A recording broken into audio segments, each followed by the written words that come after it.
Good afternoon. Welcome to today's webinar. Our topic today is electronic open auctions for new issue municipal bonds. My name is Matthew Darius, and I'm the Professional Development Coordinator here at ASBO, and I'll be your moderator today. Excuse me.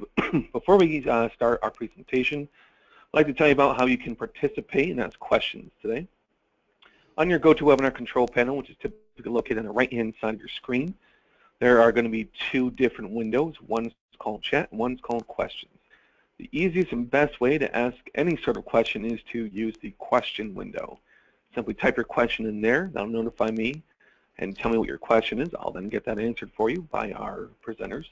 Or you can go ahead and use the chat for any other sort of miscellaneous questions you might have for me. With that out of the way, I'm going to turn it over to John McCarthy. John? Very good. Thank you, Matt. This is John McCarthy with Grant Street Group in Pittsburgh, and not to confuse you, I'm joined by John Carver, also with Grant Street Group, as well as John Shehadi with Fiscal Advisors in Syracuse. Our focus this afternoon is to discuss with you the merits of a pending bill in the New York State Legislature. The Senate bill is 4142, and the Assembly Bill is 1625.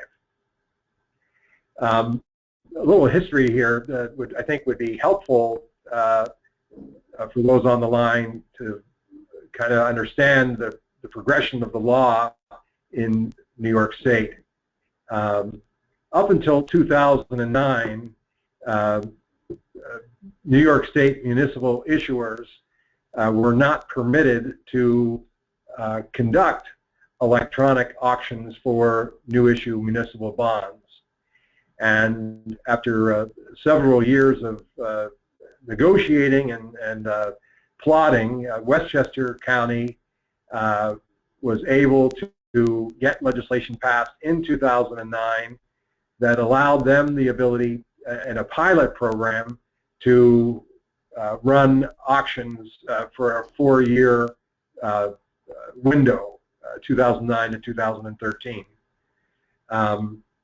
In 2013, at the expiration of the pilot program, legislation was introduced that would expand Westchester's authority or ability to the balance of New York State issuers, cities, towns, counties, as well as school districts.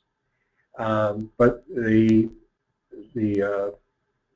legislation was amended in 2013 to limit the type of auction that a municipal issuer could run to a closed auction, because during that 4-year window, Westchester had never taken advantage of the option to do an open auction and availed themselves solely of the closed auction. So leads us to the question is, what is a closed auction? Again, the current law in New York State limits municipal issuers to conduct closed auctions where a bidder, upon submitting a bid, does not learn any additional information as to the status of their bid or their rank. It is very analogous to the proverbial fax or sealed bid done by hand delivery. An underwriter or bank would log on to the closed auction website, they enter their bid, and they merely wait until the bid submission period ends to learn how they fared. So not much of an improvement or technological advancement other than the ability to submit the bid over the internet versus the fax or, again, by hand delivery. In 2014, an effort began to broaden the New York State legislation to allow open auctions alongside the closed auctions. And in the first legislative session, there was really not much progress made, even though New York State ASBO as well as the Conference of Mayors, the Association of Counties, the Association of Towns, and others had submitted memorandums of support advocating the broadening of the legislation to allow open auctions. So in the 14 session, again, not much progress was made on either the Senate or the Assembly side. Last year, in the second round, if you would, the bill passed in the Senate and stalled in the Assembly. And the Assembly sponsor is from Westchester County. Her name is Assemblywoman Amy Paulin, and she has asked us, as well as the associations who have supported this bill, to try to garner underlying support from the members of these associations, and thus sprung the idea to host this webinar with the New York State Association of School Business Officials this afternoon. Before I go further, I have been remiss in not introducing John Shehadi with Fiscal Advisors in Syracuse. John has, and his firm, have been tracking this bill quite closely the past few years, and has also written a memorandum of support advocating the passing of this bill. John? Yep, thanks, John. I'll be real brief. We supported this proposed legislation to allow issuers an option to have an open auction bid. We feel it's beneficial to larger issue sizes, and we consider it another tool in the toolbox to assist our clients in getting the lowest cost of financing. And I'll give it back to you, John. Very good. Thank you, John. Again, we've covered the essence of a closed auction. The pending legislation would allow, as John described, an additional option to an issuer to sell their bonds in an open auction. And an open auction, many of us have either been to an open auction or seen in the movies examples of an art auction or some other type of open outcry auction where the bidder, the auctioneer, elicits higher bids from the audience members. In 1996, Grant Street developed a platform that became known as Muni Auction, and in November of '97, we hosted the first ever online auction for a new issue municipal bond. And since that time, we've hosted literally thousands of debt auctions across the country for various federal, state, and local issuers. In an open auction, upon submitting a bid, an underwriter or bank learns instantaneously their rank and then has the ability, if they choose, to improve their bid, and in a municipal bond auction, that's resulting in a lower interest cost to the issuer in the event that the underwriter improves their bid. Each time a bidder improves their bid, to the extent that it affects the ranking of the bidders competing for the bonds, the bidder's screen is refreshed to indicate the change in circumstances or the change in rank. So if John Shehadi was a banker in Syracuse and I'm an underwriter in Albany bidding on a Buffalo school district transaction, if John is leading at 12:05 and their auction's running from noon until 12:15, and I improve my bid at 12:10 and take the lead, I would learn that I'm the leader, and at the same instant, John's screen would refresh to indicate that his rank has changed from leader to cover or second place. And that dynamic process continues until the conclusion of the auction. The academics, the university professors and researchers who study auction theory have, I think it's fair to say there's a general consensus that the open or dynamic auction is the most effective auction methodology that a seller can use to achieve the best price for the item. So in this instance, we're talking about New York State school districts selling bonds and providing them with the opportunity to achieve a lower borrowing cost than what could be attained by selling the bonds in the existing closed auction format. The academics look at the open auction as a more transparent process, allowing for price discovery, for more competitive bids to take place. And they also say that the open auction or dynamic auction, as it is oftentimes referred to, as being more efficient than a closed auction. And they view it as being more efficient because it would allow the buyer who wants the bonds the most the greatest ability to win the bonds.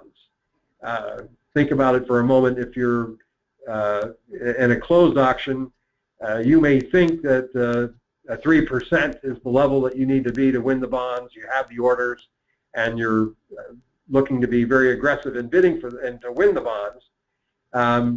Yet you submit the 3%, and in a closed auction, you wait till the end of the auction, and then you learn that you're in third place, that somebody had bid $298 and won the bonds. The trader in that closed auction who lost is kicking themselves because they really wanted to win the bonds. Conversely, in an open auction, same scenario, running from noon to 12:15, the underwriter submits their bid. They start at 305. They work their way down to 3%. They're in third place, and all of a sudden now they have an election. Are they willing to purchase the bonds at a lower TIC, earn a little bit less, and they can go to 299, they can go to 298, they go to 297, and then they can go to 296.5, for example, and become the leader.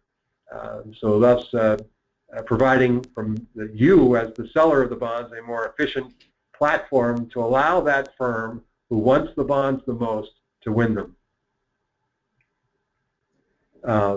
The current legislation, 4142 and 1625, specifically states that it's establishing this electronic open auction public bond sale pilot program for all intents and purposes, all government jurisdictions throughout the state of New York.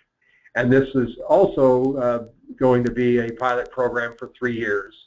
And it will be monitored by the New York State Comptroller's Office to gauge the effectiveness of the open auction option for New York State issuers. I've touched on the history of these bills. I'm pleased to report that last Monday, February 29th, the bill passed for the second year in succession in the New York State Senate, unanimously by a vote of 58-0. Unfortunately, the bill remains stationary on the Assembly side in the local government committee. And again, the Assembly sponsor, Assemblywoman Paulin, has asked us to reach out to the members of the associations who have rendered memorandums of support to ask those underlying members to submit letters in support of this particular bill as well. And as I touched on at the outset, the New York State Association of School Business Officials has supported these bills in each of the last 3 legislative sessions. And there's a copy of the Fiscal Advisor's memorandum of support as well.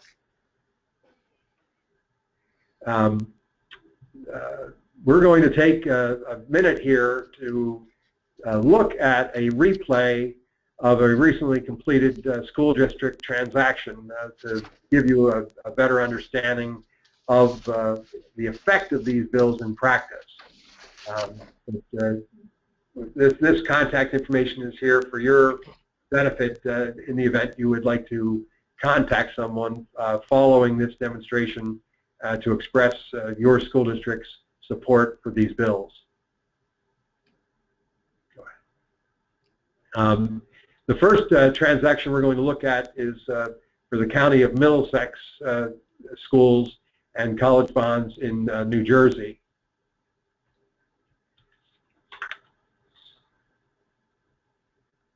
And this screen that we're looking at is known as the observation screen that the County of Middlesex and their financial advisor or bond counsel could be viewing, or most likely would be viewing, on the day of the sale.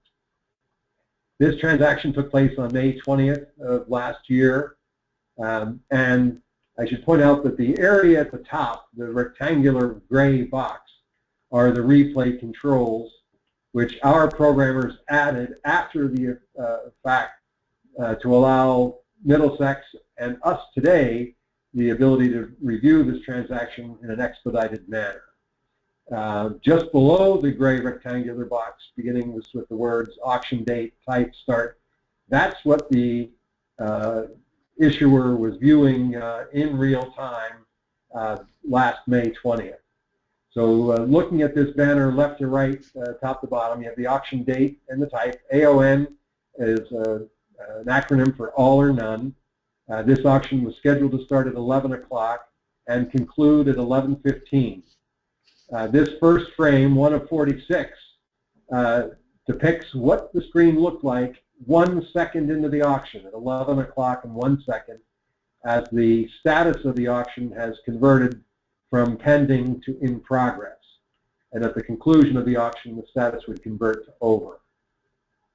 The issuer would also have learned that at the 1 second into the auction that there were 4 firms logged in to bid for these bonds: First Tennessee, Jeffrey and Company, Robert Baird, and UBS. And all I'm going to do here in quick session is click the forward button, and each time I do, it will advance us to the next activity in the auction. So in this particular instance, Jeffries submitted a bid 53 seconds into the auction, and as a refresher, what Jeffries learned at this moment is that they are the leading bidder. They are leading. That's all that they know.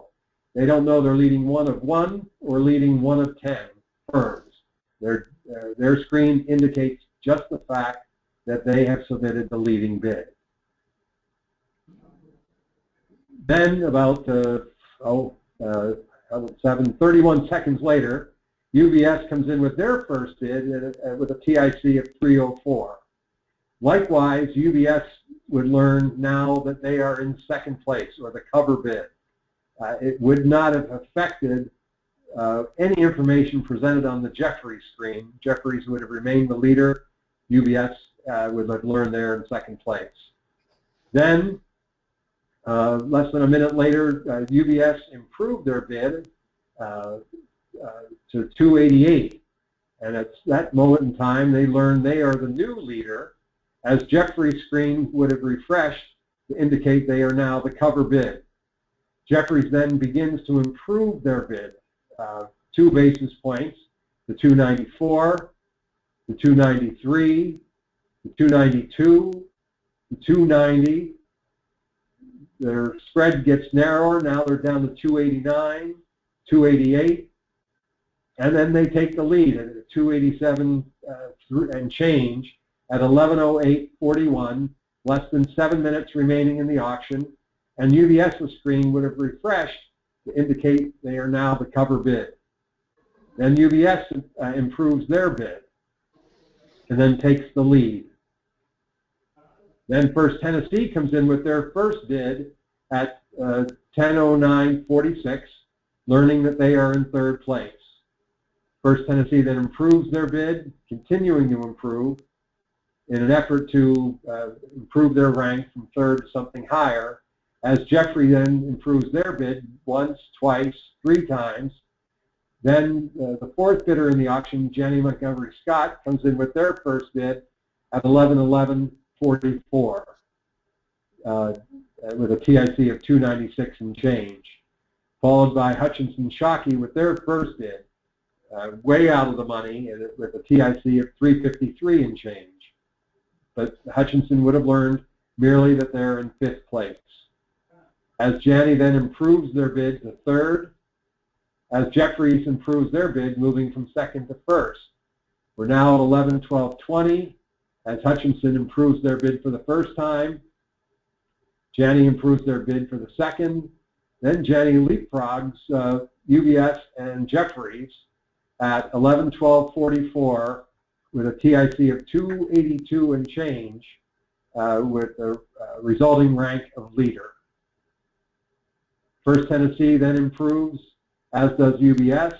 UBS then takes the lead from Janney, followed by First Tennessee continuing to improve, as does Jeffries. First Tennessee. Janney then takes the lead at 11:13:56, as Robert Baird comes in with their first bid with a 301 and change at 11:13:59. Jeffries continues to improve. UBS now, we'll pause for a moment here on frame 38, as UBS takes the lead at 11:14:39. And you'll note now that for the first time a banner appears at the top of the observation screen indicating that the auction has been extended to 11 o'clock and 16 minutes and 39 seconds. That extension is featured is an issuer's option known as the 2-minute rule that would have been reflected in the notice of sale that the 2-minute rule was in effect. In an open auction, the issuer has the ability to designate a fixed end time, for example, 11:15, or to utilize a feature known as the 2-minute rule, which is analogous to the proverbial going once, going twice, sold in an open outcry auction. In this instance, UBS improved their bid to take the lead at 11:14:39, triggering the 2-minute rule, so that all of the other firms competing have a reasonable period of time in which to yet sharpen their pencil that much more in an effort to win the bonds. So we're going to continue now with Janney improving their bid yet again, then taking the lead at 11:15:12, extending the auction yet again for 2 minutes, or 11:17:12. Jeffries continues to improve. UBS takes the lead once more at 11:15:33, add 2 minutes. Now the auction scheduled to end at 11:17:33. As Jeffries continues to improve, Janney improving, Jeffries improving, and the auction ending at 11:17:33 with UBS in the lead. In this auction for an $8,300,000 issue, these 6 firms submitted a total of 44 bids, from Hutchinson Shockey's 2 to Jeffries' 18, and UBS again submitting the winning bid at 11:15:33. I'm just going to take a look at a second transaction closer to our home in western Pennsylvania, which is the Mount Lebanon School District, just outside of Pittsburgh. This transaction took place last fall in October of 15 with the par amount of $51 million. And I'm just going to look at this, again, in an expedited manner so that you get, again, a better sense of how this open auction process works. This is an automated process. It's just highlighting in blue each of the changes presented to the issuer and their advisors as the auction is taking place.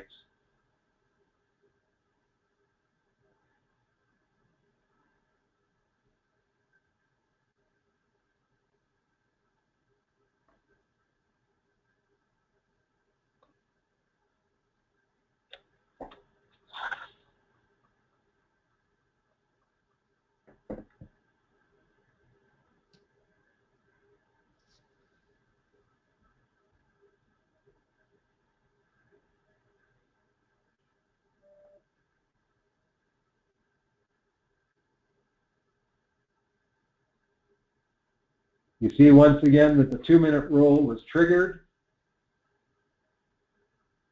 as this auction was originally scheduled to end at 12:30.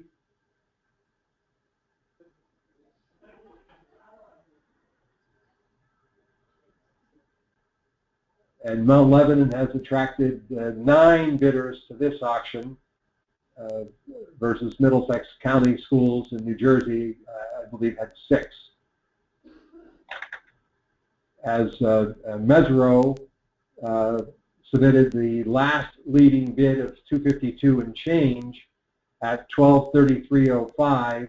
In the ensuing 2 minutes, no new leading bid was submitted, so the auction ended at 12:35:05. And I think it would be important for you to pause again for a moment and look at the spread between the Mesro bid and J.P. Morgan's. We're talking about in the thousandths or 10,000ths of a basis point spread between these two firms. When we're talking about the benefits of an open auction, I'm often reminded of a story that I was told more than 10 years ago by a trader actively participating in the competitive municipal bond arena. And he told me that, John, when I take the time to look at the notice of sale and study the credit, and once I review that information and decide to bid, I'm bidding to win. It's not an exercise that an underwriter takes lightly.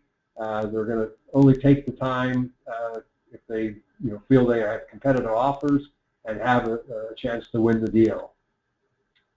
In a traditional auction, when the trader wins a deal, he goes on, this particular man went on to tell me that the first question that he's asked by his boss is, what was the cover bid? And if the underwriter and the trader is able to report that he's a basis point or 2 or 3 over the cover, he's a hero. But if he's 4 or 5 or 10 basis points over the cover bid, he's a goat. And when that happens, when he's in the goat position, if you would, it has a chilling effect on his view of the market and his thought processes on future competitive sales. So in an open auction, he feels that he's able to more consistently bid aggressively without the fear of embarrassing himself by submitting a bid way through the market. And we feel that this open auction process consistently, not necessarily in every single instance, but consistently over time, will render better results for the seller of the competitive seller of municipal bonds. again, kind of giving you some diversity here. We looked at a Middlesex County, New Jersey transaction, followed by Mount Lebanon School District in Pennsylvania. And here we're looking at the Darien School District in DuPage County, just west of Chicago in Illinois. I think the first transaction was about an $8 million transaction. Mount Lebanon was much larger, $51 million. And here the Darien School District transaction is $5,435,000. This priced earlier in 2015, February of last year. And again, just looking at the bids as they came in, starting with Mesero at a 195, followed by the Bank of Montreal. We'll look at this as we did the Mount Lebanon School District deal in an expedited manner.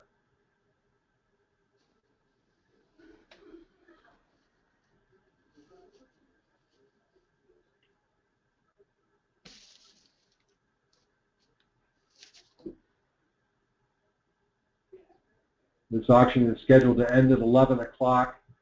We're inside of 3 minutes now, 10:57:37.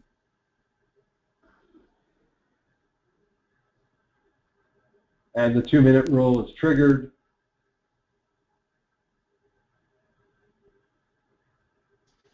And the auction continues to be extended.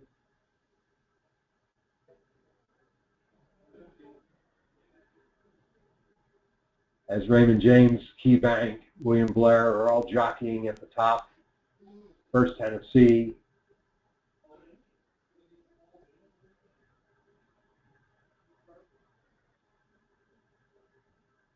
Key Bank taking the lead.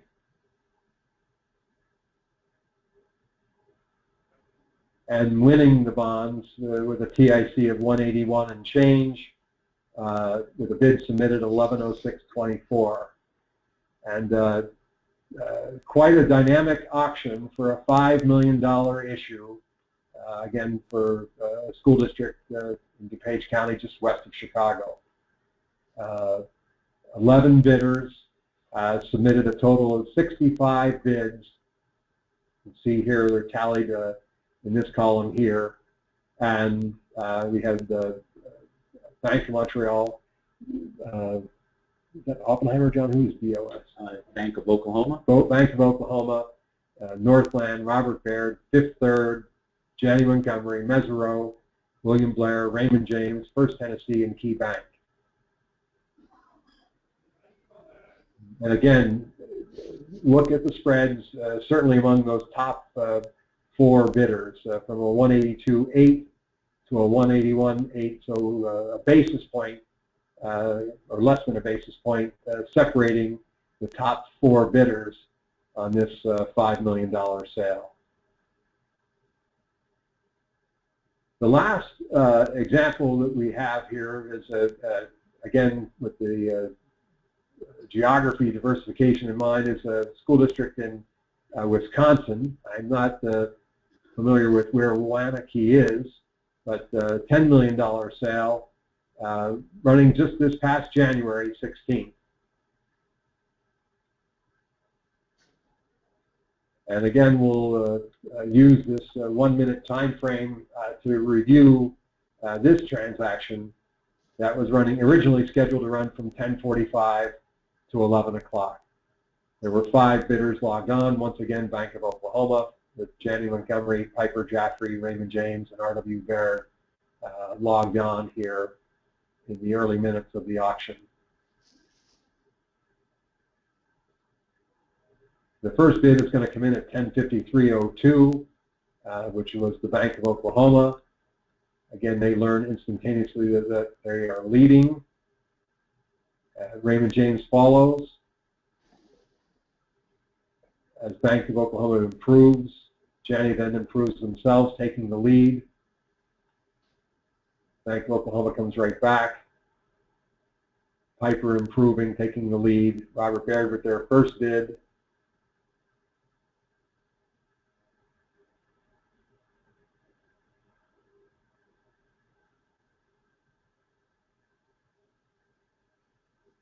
and this auction concluded at 11:01:42 as a result of Raymond James' last leading bid submitted at 10:59:42.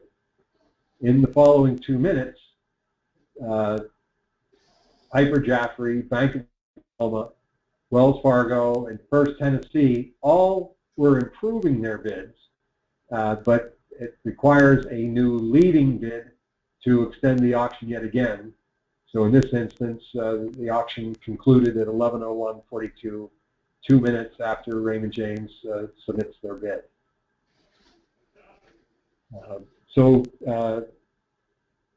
That really concludes the auctions we wanted to review with you.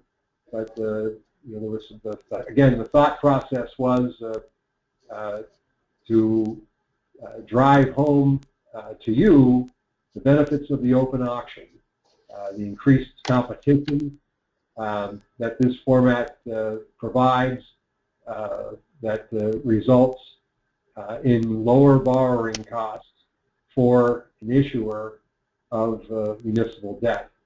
And the Assembly Bill 1625, if passed, would provide you this option to sell bonds in the future, at least for the initial 3-year pilot program. Matt, are you still on the line with us? Yes, I am. Were there any questions submitted? There are no questions submitted yet. Okay. John, it's John Shehadi. Just wanted to interject that this is not something that's it's new to New York, but not new to the underwriting community. If you noticed on the last slide, the 3 bidders at the bottom all chose to only bid once, and that's still acceptable. That they feel they're going to submit their best bid, and if they win, they win. If they don't, they don't have. They chose not to pursue the auction and continue to improve their bid to get to the #1 rank. So, in our current environment in New York, we're required to only have sealed bids, and it's all or none, and the lowest interest rate wins.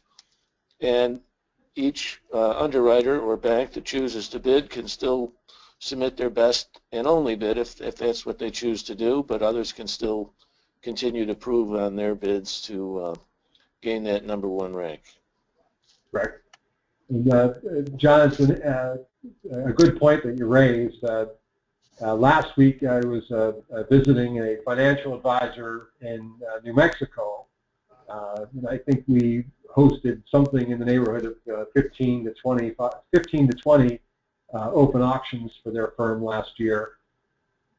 And the gentleman I met with, he pointed out that Robert Baird traditionally bids on all of their deals, and they are a frequent bidder on the Muni auction platform.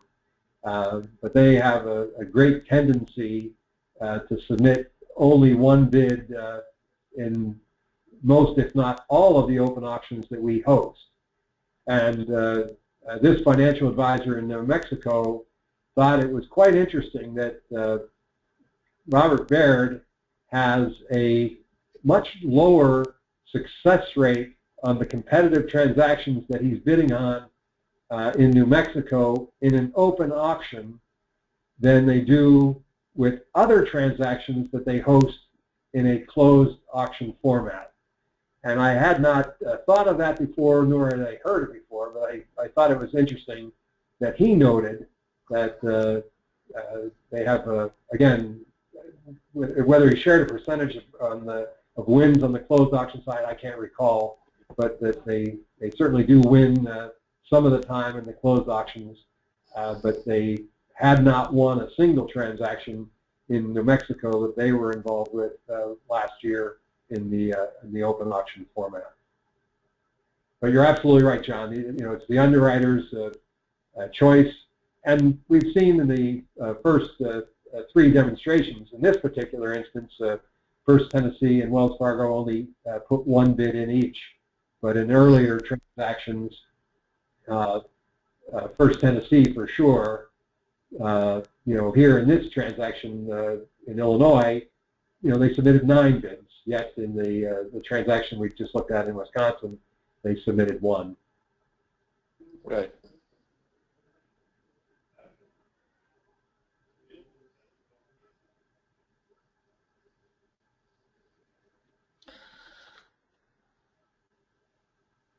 Well,